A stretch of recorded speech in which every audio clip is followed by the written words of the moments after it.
संस्कृत नरं चैव नरोत्तमं देवी सरस्वती व्यासं ततो जयमुदीरयेत्।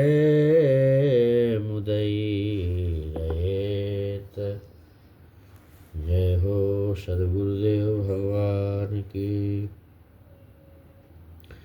आज कुछ क्रियाओं के बारे में बताते हैं कि यज्ञादि में स्पर्श का दोष नहीं होता। देवयात्रा विवाहेषु यज्ञ प्रकरणेषु च उत्सवेषु च सर्वेषु स्पृष्टं न विद्यते। देवयात्रा, विवाह, यज्ञ क्रिया तथा सभी प्रकार के उत्सवों में स्पर्श का विचार नहीं होता। तीर्थयात्रा विवाहेषु संग्रामे देवतालये उपनीतोत्सर्जनेषु स्पृष्टं न विद्यते। तीर्थयात्रा, विवाह, संग्राम, देव मंदिर, उपनयन और तड़ागादि के उत्सव में स्पर्श का दोष नहीं होता। तीर्थे विवाहे यात्रायां संग्रामे देव विप्लवे। तीर्थ, विवाह, यात्रा, संग्राम, देश विप्लव, नगर और ग्राम दाह में स्पर्श का दोष नहीं होता।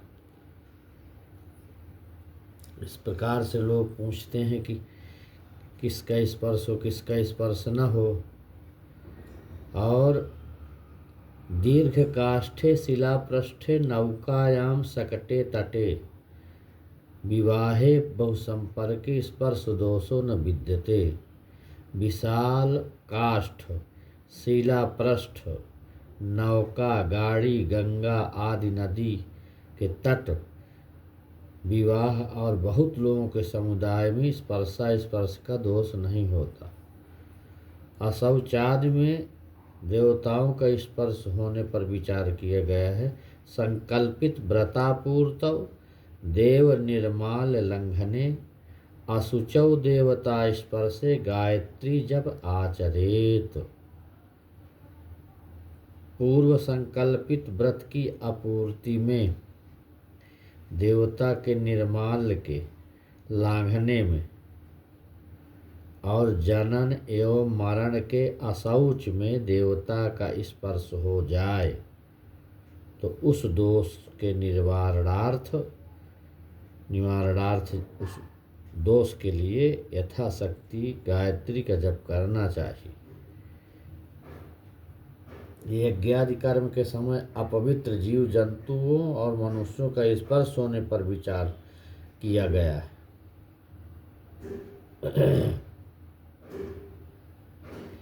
यज्ञादि धार्मिक अनुष्ठान करते समय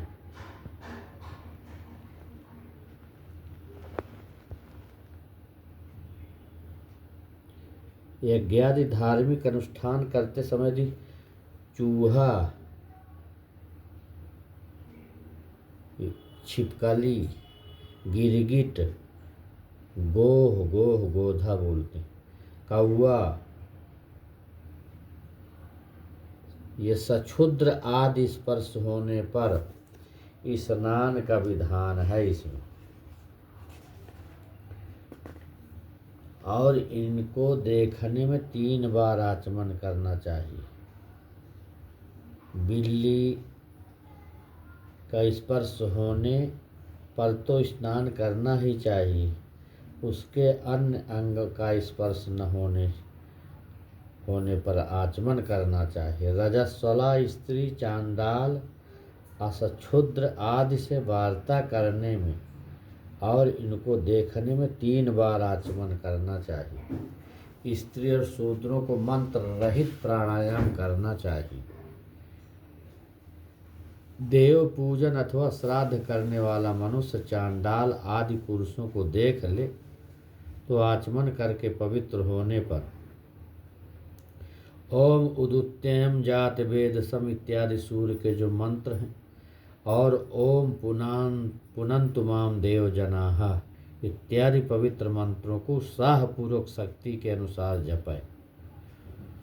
जात कर्म नामकरण अन्नप्राशन और निष्क्रमण संस्कार में पति के दक्षिण भाग में पत्नी और पुत्र बैठे। जात के नाम के चयो हन्न प्राशन कर्मणि गर्भाधान पुंस्वन सीमांतो नयन वधु प्रवेश पुनः संधान मधुपर्क प्रदान और कन्यादान। इन कर्मों में पत्नी को पति के दक्षिण भाग में बैठाना। व्रत बंधे विवाहे चतुर्थी सह भोजने व्रते दाने मखे श्राद्धे पत्नी तिष्ठति दक्षिणे। व्रतबंध उपनयन में विवाह में चतुर्थी कर्म में सहभोजन में व्रत में दान में यज्ञ में और श्राद्ध में पत्नी को पति के दक्षिण भाग में बैठना चाहिए। समस्त धार्मिक कार्यों में पत्नी का दक्षिण भाग में बैठना शुभ कहा गया है, किंतु पति पत्नी के अभिषेक में और ब्राह्मणों के पैर धोने में पत्नी को वाम भाग में बैठना चाहिए, ये बताया गया। श्राद्ध यज्ञ और विवाह में पत्नी को सर्वदा अपने पति के दक्षिण भाग में रहना चाहिए। इस तरह से ये विधान बताया गया है। ब्राह्मणों के द्वारा आशीर्वाद प्राप्त करने के समय, अभिषेक के समय, ब्राह्मणों के पाद प्रक्षालन के समय, शयन के समय और पति के साथ भोजन करते समय पत्नी को सर्वदा अपने पति से उत्तर अर्थात वाम भाग में बैठना चाहिए। इस तरह से स्नान दान जप होम भोजन देव पूजन वेद का स्वाध्याय और पितृ तर्पण में जांघ पर पैर रखकर इस तरह नहीं बैठना चाहिए। दान आचमन होम भोजन देव पूजन स्वाध्याय पितृ तर्पण में प्रौढ़पाद होकर नहीं बैठना चाहिए। इस प्रकार से नहीं करना चाहिए जो मान्य न हो, इससे दोष होता।